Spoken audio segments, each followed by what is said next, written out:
Hello and welcome to the White Rabbit YouTube channel. In today's episode, we are going to review the previous episode, Time Traveling Nazis on the Moon. I guess the title was pretty good because a lot of people were clicking on it. It seems to be my second most popular video after Sea Lock and Lake Monsters. If you haven't seen it, check it out. All right, let's start with a recap of Die Glocke, the bell. So the SS were working on Die Glocke, the bell, as the Soviets were closing in on Poland, where the Henge is, and it's near the Czech Republic border, just FYI. And the bell had the power to time travel, go to parallel dimensions, and maybe even go to the moon. And the most important thing about the bell was that it had the potential to reverse the outcome of the war. That's not what happened, at least not in our dimension, as far as I'm aware. But it's very similar to the Spear of Destiny that I mentioned in another previous episode, where whoever holds and uses the Spear of Destiny and doesn't disrespect it will lead to victory in battle. But the reason it didn't work for them is because they didn't use the Spear of Destiny in battle. They just had it as like a relic to annoy the Christian church that they no longer had possession of it, and now the Nazis have it, and that's kind of like the worst thing that could happen. Himmler did use the spear and did some esoteric SS seances or something with it, but that's not what we're talking about today. So back to the bell. Einstein did say that theoretically humans could invent time travel. So don't rule it out. It's possible. And if it's possible in the future, it's possible now. It's always possible, I guess. Okay. And then there were sightings of the bell in Ukraine, which I mentioned in another episode. And that's why I made this episode, because in that episode, Time Travel in Ukraine, I introduced shortly the Die Glocke, and that's why I decided to make an episode about that. And then also sightings in Kecksburg, which is in America, in Pennsylvania. And at first, it was just like everyone said, oh, it's just a meteor, and nobody really cared. But then NASA said, oh, actually, it's a crashed Soviet space probe. And I guess they just did that to cordon off the area so that nobody will be able to go check it out for themselves. And then everyone was very suspicious of what was actually that or not. And so they requested the Freedom of Information Act request, but then NASA lost all their documents. Oh no. And they didn't say anything about it. The bell was powered by liquid mercury, same as the copper balls that I mentioned in the Tartaria episode. And to the Germans, they called it 0525. It was actually red mercury and not just normal looking like silverish mercury, but I didn't mention that in the episode. Then there's the Nazi coin from 2039. So it's either from the future, which I doubt, but it seems to be from a parallel dimension. And that seems more plausible, I guess. There have been reports of Americans going into parallel dimensions at CERN in Switzerland. But that is a whole different kettle of fish that I plan to tackle in a future episode. I especially like whenever they turn it on and then the skies become all dark and weird in the skies. I've got some pictures of that. Anyhow, the most shocking is the Nazis on the moon. Oh my God. And surprisingly, Peter Schultz, the lunar scientist, said that he believes Nazis could have gone to the moon. In the episode, he was cut off kind of pretty abruptly, but that was kind of like a joke because, like, for example, when the astronauts came back from the moon in Neil Armstrong and Buzz Aldrin and them. They had like a conference and everyone was very somber and like down, and people were saying that, oh, that's because they saw aliens and they can't react or something like that. But or like Buzz Aldrin has a lot of like interviews where he's like telling kids that the moon is, and he never went to the moon and stuff like that. But like usually the interview is very long and then they cut it just to make it look like he said one thing or another. And that's kind of what I was implying with Peter Schultz. But he did say that, but we didn't go into details. So the Nazi space program with their moon base. So as I mentioned in the episode, the V2 rocket was the first object to reach outer space, and the V2 rocket reached 117 miles, which is 188 kilometers. And according to NASA, space is 100 kilometers or 62 miles above sea level. Not everybody agrees that where outer space starts, but they went way past everybody's where outer space starts anyway. So, because they went up to 188 kilometers, so it's like almost double what NASA says where space starts. And at the end, we have SS Kammler, the SS general that was working on the Bell, the main scientist, and then he was supposed to be recruited by Operation Paperclip, along with Werner von Braun and dozens of others. But I wasn't too sure about that because Operation Paperclip only started after World War II, not, well, I guess it had started near the end of the war, but there's no definite proof that Kammler was going to go into Operation Paperclip. It was more like he disappeared and it was a mystery. And like, in Israel, they sent like the Nazi hunters to Argentina and Brazil to get a bunch of them, and they did. But Kammler was never seen or heard from again, as I mentioned. And the Bell, except for sightings in the future after that, like in 1958 and in Kecksburg. Oof, I don't remember the year now. Anyway, Kiev was 1958 and Kecksburg was after that. Watch the episode and find out when. Haha. All right, so that's the recap. I got a few interesting comments, and right now my chat is disabled on this live episode because the internet connection is not good enough. I guess it says chat disconnected. Please wait while we try to reconnect you. And then it says unable to connect to chat. Please try again later. But for me, it either works or it doesn't work. I'm not going to fiddle with it. I just use a different computer, and it's been working so far, except today. So, and that one episode, the live where I got cut off after like 14 minutes, and I kept talking for 40 minutes. I don't remember which one it was. Anyway, I'm watching carefully to make sure that does not happen again. All right. So, comments for the Die Glocke Bell, Nazi Bell travel. So this one's a good one. I'll just read it. It says, the idea of Nazis on the moon isn't far-fetched, especially considering the V2 rocket was the first object in space, with quotes from lunar scientists supporting the possibility it's entirely plausible that they could have made it there. History might be more surprising than we ever imagined. Yes, it's quite shocking. I replied with, yes, it's absolutely mind-blowing, isn't it? The V2 rocket's historic leap as the first object in space makes it like possible that they could have set up a moon base, but maybe not the one that I showed you.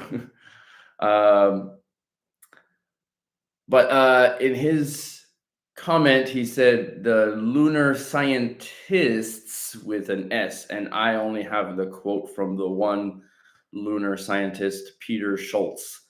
And as far as I'm aware, he's the only lunar scientist's name I've ever come across, but I didn't look too deeply into that.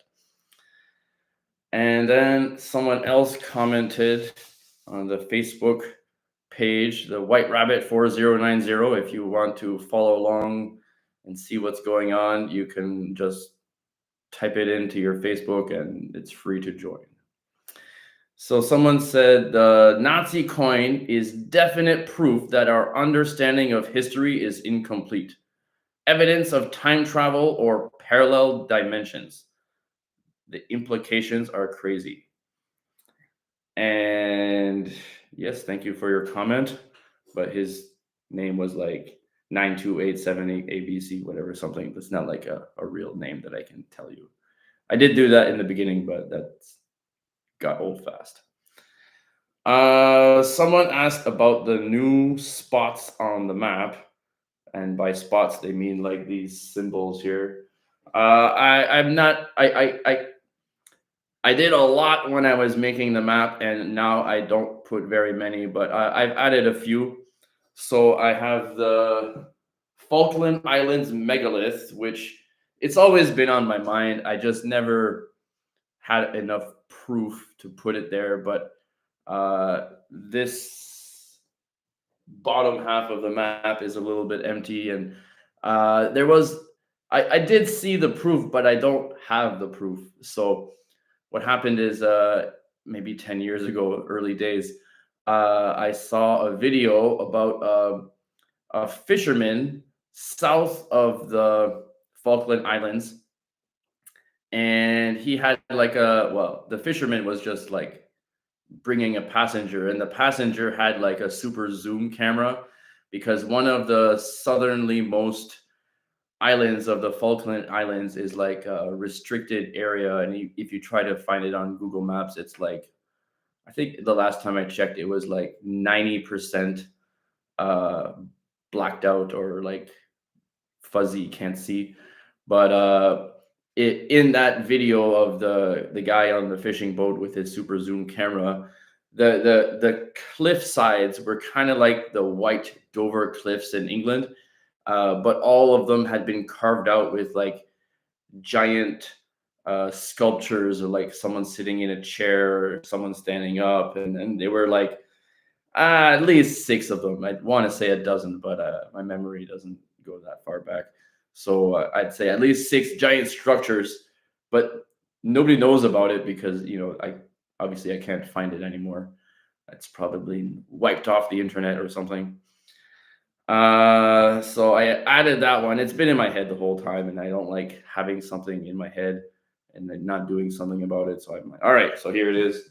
The megalith for the megalithic giant statues carved into the white cliff. And then, as you know from the previous live, one of my upcoming episodes is about the dicenium glasses that the helicopter not pilots, the gunners were wearing, and they saw demons and stuff. So I added the anomaly symbol here for that.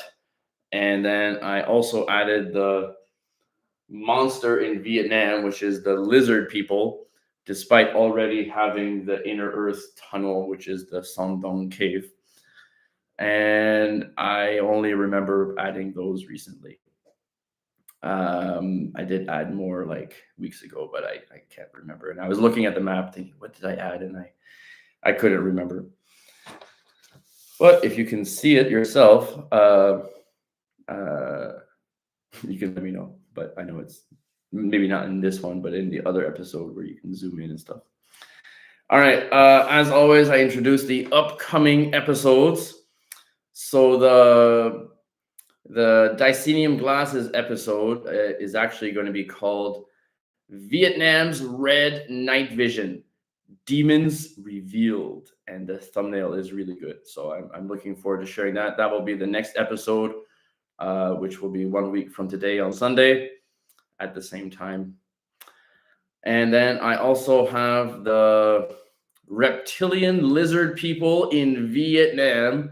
Both of them were on location, but this one was filmed in the middle of the jungle. And like, I didn't want to have car noises and people talking. And it turned out to be a little bit more of an adventure than I planned, because I wanted to be like in a remote place. So we went to like a national park and drove in it for like 45 minutes, found a place to park. I just found a little trail. It was completely waterlogged, and there were a lot of bugs and stuff, and it didn't really bother me. But by the end of it, I had a leech on me, and I didn't really like that. But I felt like being in the forest, in the jungle for 2 hours gave me a little glimpse of what the American soldiers would have had to endure during the war, and of course the Viet Cong. Although it's their home, they're probably more used to the heat. But in that episode, I introduced the lizard people, obviously, and a bunch of examples of sightings by the American soldiers. And then it finishes with the guy that discovered the Sondong cave, and then in 1990, long after the war was ended. But that's the source of where the lizard people were coming from and going to, I guess. And the guy that discovered it, he just took a picture in the cave as proof of its existence to show like the future like British expeditionary team. But it took him a couple of years to go check it out. But turns out he had found the largest cave in the world that we know of. But they recently found another subterranean river that is not explored. Um, so yeah, I say that it reaches the inner earth, and they're similar to like the Lake Baikal swimmers from the Sea Loch and Lake Monsters episode in Russia, which is right here, this lake with the UFO, the giants, and the inner earth tunnel and the monsters. That's the lake. But there are other lakes in Russia that have other anomalies. That is just the biggest and deepest lake in the world. And so there's a picture of just like a random picture of the guy in the cave. But then if you zoom in on the recesses of the cave, there's like a little lizard guy with his just shocked expression, because probably never seen a flash camera in his life. So yeah, that's in the episode as well. And I am working on a Piri Reis map episode. And if you don't know, well, this is a book, but the cover is the Piri Reis map. And I just noticed that on the back, it has a better map with no writing on top. So that's the Piri Reis map. It was compiled by a Turkish admiral, and he made it in the year like 900 something, but that's like the Muslim calendar, and it turns out to be 1513. And it was made, well, there are different reports, but maybe 20 or 27 older source maps. And he compiled all these maps together and then made this map, the Piri Reis map, as it's called. And it depicts Antarctica ice free from a long time ago. And if you go on like the Wikipedia page for the Piri Reis map, it doesn't say anything about Antarctica. But if you know anything about conspiracy theories, you'll know that Graham Hancock talks about it, and he was actually quoting this guy, Charles Hapgood, that wrote several books, but these are the best ones, and in my opinion. And so Antarctica wasn't officially discovered until 1820. So how could there be a map showing Antarctica? And it's very exact. There are 62 points that match up exactly with the coastline. And we like the modern civilization, we weren't able to get that exact coastline until like we had satellites. So way later than 1513. And even when the map was found in 1929, we still couldn't see the details. So it kind of got like, put off on the side, and it took many people to like, oh, do you know about this? And sending it to some people. And then it was determined to be Antarctica by a select few, of course. And there is a theory According to Gavin Menzies, that I mentioned in a previous episode, I think it was the Greenland episode, when I talk about how the Chinese, they went to the Bay of Hudson and rescued the destitute Norse that were like trapped in Greenland and brought them to Newfoundland. So that's all in this book here. 1421, the year China discovered the world, and they circumnavigated the globe. And as you can see, I've got like the Chinese junk here, which represents the ancient Chinese, and they're here and here and here and here in Antarctica and Kerguelen and New Zealand and Australia and the Canary Islands. I don't know why they didn't go to Europe, but I did read the book, but I just don't remember anything about Europe. I'll have a look and let you know in the next live if you're interested. And it also could have been drawn. It also could have been drawn by a civilization before the last ice age, which was 13,000 years ago during the Younger Dryas. So it could have been the Tartarians that I mentioned in the previous episode, as they had flying technology. But it also could have been the originators of the Tartarians, which are the Nicals of the continent of Mu, which is half here and half here, and or Lemuria, which is here. But I'm going my bets on Mu. Although I did not mention that in the Mu episode. But yeah. Another interesting thing about the Piri-Reis map is it includes depictions of a lost Christopher Columbus map. So that fueled a lot of interest as well. Because like I said, like the Piri-Reis map was a compilation of several other source maps and put together. So, and it shows Antarctica without ice, and then all like the there's like descriptions on the sides of like what, like this side is Africa, and it shows you all the animals in the rivers, and then you have monsters and ships, and then the descriptions here, which I have had translated so I can tell you what it means in the episode. All right, and then no, I did that. Oh, that's all. So as the chat is disabled or disconnected, but I'm still connected to the internet, I guess that's all for the Die Glocke bell. But I'm really looking forward to sharing the newest episode. I forgot what it's called. Reptilian lizard people in. Oh no, that's the next one. Sorry. Vietnam's red night vision. Demons revealed, with the dicenium glasses that use the banned substance like liquid mercury. And it's also referenced to the movie They Live, John Carpenter's movie, where he puts on the glasses and you can see the aliens and like consume and all that stuff. And also the Russian glass that allows him to see the UFO through the glass. So that's going to be a great episode. I'm really looking forward to sharing it. I'm not sure what the episode will be after that. Maybe the Taiwan pyramid. I'd like to put some space between the two Vietnam episodes, but let's see how it goes. So yeah, that's all for today. And as always, uncovering the truth, one conspiracy at a time. See you next week on the White Rabbit YouTube channel.